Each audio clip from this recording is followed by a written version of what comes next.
بھائی آپ کے بچوں کو اغوا کرنے کا اگر خدا نہ خواستہ سلسلہ شروع ہو جاتا، بچوں کو گھر میں رکھتے نہیں رکھتے؟ یہ بتائیں، میں آپ سے پوچھتا ہوں۔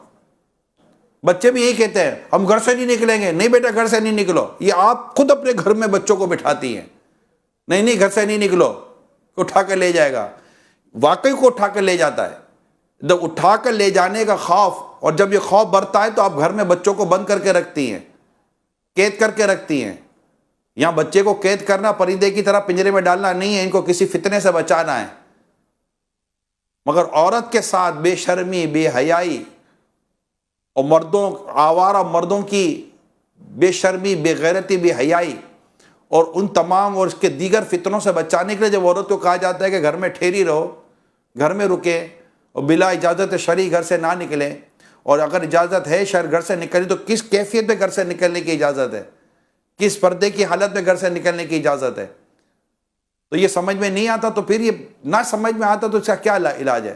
انہوں نے قرآن و حدیث کو صحیح پڑھا نہیں ہے۔ میری تمام اسلامی بہنوں کو یہ چاہیے کہ اپنی اندر طبیعت پیدا کرے۔ دیکھیں، یہ طبیعت بنانی پڑے گی کہ گھر میں ٹھہرنا آپ کو پسند، یعنی گھر سے باہر نکلنے کی گفتگو جو ہے نا، یہ پریشان کر دے۔ یہاں تو گھر میں رہنے کی گفتگو پریشان کر دیتی ہے، گھر میں رہیں گے، ہائے اب کیا کریں گے، گھر میں تو دم گھٹتا ہے۔ یہ جو کہتی ہے نا کہ ہمارا گھر میں دم گھٹتا ہے، حضرت امام محمد بن سیرین رحمۃ اللہ تعالیٰ علیہ فرماتے، مجھے بتایا گیا ہے کہ نبی کرم صلی اللہ علیہ وسلم کی زوجہ محترمہ یعنی حضرت سودا رضی اللہ تعالی عنہا سے کہا گیا، آپ کو کیا ہو گیا ہے کہ آپ نہ حج کرتی ہیں اور نہ عمرہ کرتی ہیں؟ انہوں نے جواب دیا، میں نے حج بھی کیا ہے اور عمرہ بھی کیا ہے، اور اللہ پاک نے مجھے حکم دیا ہے کہ میں گھر میں رہوں۔ اللہ کی قسم میں دوبارہ گھر سے نہیں نکلوں گی۔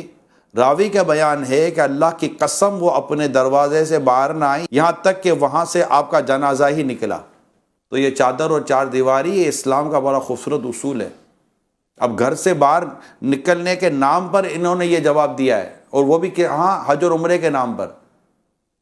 یہاں ہمارے اسلامی بہنوں گھبراہٹ شروع ہو جاتی ہیں، گھر میں رہیں گی، قید رہیں گی، اسی سے باتیں کرتی ہیں۔ بھائی مطلب اللہ اور اس کے پیارے حبیب صلی اللہ علیہ وسلم کے کلام کو پڑھیں، ان کے ارشادات کو پڑھیں، اور یہ دیکھیں کہ موجودہ حالات میں تو زیادہ ضروری ہے گھر میں رہنا۔ بے باک کی جرت نہیں ہے، کچھ نہیں ہوتا، مرنے کے بعد پتہ چلے گا کچھ ہوتا کہ نہیں ہوتا۔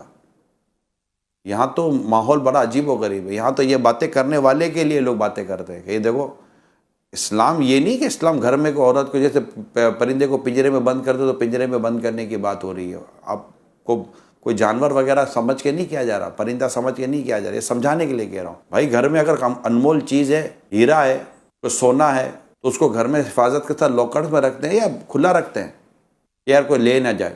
عورت کی مقام و مرتبہ ہے، ضروری ہے کہ اسے اسی طرح محفوظ انداز میں رکھا جائے۔